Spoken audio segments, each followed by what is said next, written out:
कि जैसा कि मैंने अभी आपको बताया था, आज मैं चंपावत में गोरल देवता जी के मंदिर में आया हूँ, गोलजू भगवान के मंदिर में आया हूँ।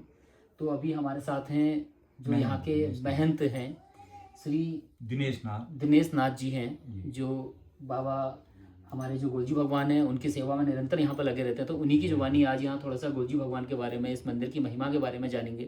तो गुरु जी, आप थोड़ा सा दो शब्द आप आपको जो भी लोग हमारे हैं, जो भी भक्त हैं गोलजू देवता के, उनके थोड़ा सा यहाँ के विस्तार पूर्ण यहाँ के बारे में। थोड़ा समय अभाव के कारण भक्तों की सेवा में यहाँ लगे रहता हूँ। गोलजू भगवान की ये चंपावत के राजा के रूप में पूजे जाते हैं। वैसे तो ये उत्तराखंड में पूरे राजांगी देवता हैं। ये राजा झालू राय के पुत्र थे, जो धौली धुमागढ़ के राजा झालू राय थे। इनकी 7 सौतेली माताएं थी।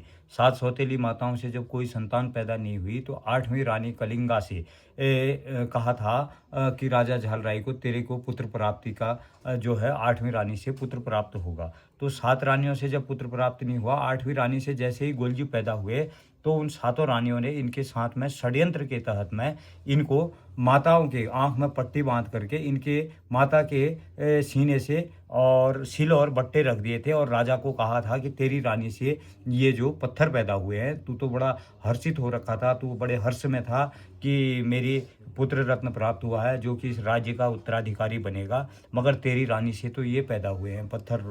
तो रानी की आंखों में तो पट्टियां बांध दी थी।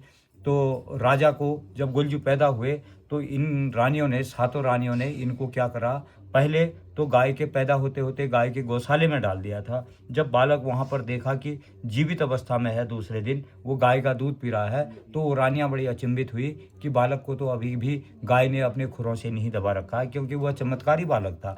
धीरे धीरे उन रानियों के मन में विचार आया कि इसको नमक के ढेर में दबा दें। दूसरे दिन देखा तो नमक का ढेर भी चीनी बन गया था। बालक चीनी चाटने में अपने प्राणों की रक्षा कर पाया और धीरे धीरे बालक को उन 7 रानियों ने, जब कुछ उनके समझ में नहीं आया तो उनने एक लोहे का बक्सा बना करके लुहार से उस बक्से के अंदर बंद करके काली नदी में बहा दिया था, जो कि नेपाल में बहती है।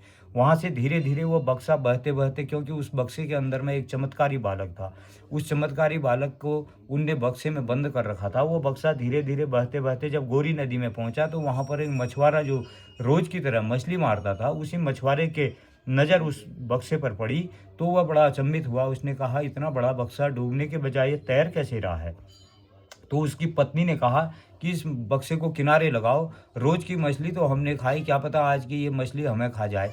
तो बक्से को जैसे ही किनारे लगाया और उस बक्से में ताले तोड़ करके जैसे ही निकाला तो उस सुंदर से बालक को उंगली चूसता हुआ दिखा। बड़ा हुष्ट पुष्ट बालक देखकर वो बड़े प्रसन्नचित्त हुए और उसको घर ले जा करके उन्होंने उसका पालन पोषण करा। धीरे धीरे जब बालक बड़ा हुआ तो उस बालक ने एक बार जिद करी कि मैं अपने पिताजी के पास जाऊंगा, बाल्य पिता तो आप हैं, मगर मेरे को अपने पिताजी के पास धौली धुमागढ़ में जाना है, जो कि नेपाल क्षेत्र में पड़ती है। मेरे पिताजी झालराई वहाँ के राजा हैं। तो बालक की जिद को देख करके उन्हें यह विश्वास नहीं था कि बालक इस घोड़े पर भी प्राण डाल देगा। तो उन्होंने काठ का एक घोड़ा बनाया। जैसे ही घोड़ा बनाया तो उस पर गोलजू जैसे ही सवार हुए तो वह घोड़ा चलने लगा। तो वह चमत्कार देख करके जो था वह मछुआरा बड़ा प्रसन्न चित्त हुआ। उसने कहा अपनी पत्नी से कि देखो, इसने तो चलने वाला घोड़ा बना दिया। और सचमुच का घोड़े में बैठ करके राजा जैसे ही बैठे उस घोड़े पर और वो चले गए, धौली धुमागढ़ की तरफ चले गए, क्योंकि एक अवतारी बालक था। वहाँ पहुँचते ही उन्होंने 7 रानियों का, जहाँ पर जलाशय था, जल कुंड जो पहाड़ में धारे के रूप में बहते हैं, वहाँ पर अपना घोड़ा रोक करके उन्होंने कहा कि इस पर मेरा काठ का घोड़ा पानी पिएगा, माताओं थोड़ा आप इस घोड़े को पानी पीने तक किनारे हो जाए। तो उन रानियों ने कहा कि तू मूर्ख बालक, तुझे ये पता नहीं है, ये तो लकड़ी का घोड़ा है, ये पानी नहीं पिएगा। तो बालक ने वहाँ पर जवाब दिया कि एक रानी से कैसे पत्थर पैदा हुआ था, वैसे ही ये लकड़ी का घोड़ा भी मेरा पानी पी लेगा, आप थोड़ा किनारे हो जाएं।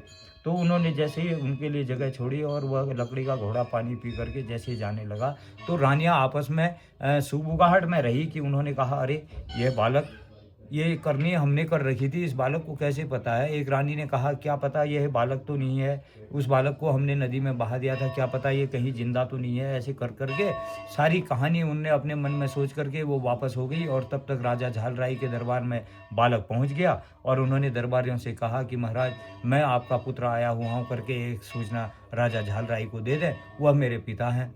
तो वहाँ पर जैसे ही पहुँचे तो राजा बड़ा क्रोधित हुआ। उसने कहा, एक ही बार रानी से पुत्र प्राप्त होने की सपने में बताया था, वह पुत्र के बदले में हमारे पास में ये पत्थर पैदा हुए हैं। तो उन्होंने कहा मैं आपको प्रमाण दूंगा इसका, अगर मैं आपका पुत्र हूँगा तो माँ के स्तन से जब मेरे मुंह में दूध की धार चले जाएगी तो आप मुझे अपना पुत्र स्वीकार करना, अन्यथा आप अपना पुत्र स्वीकार मत करना।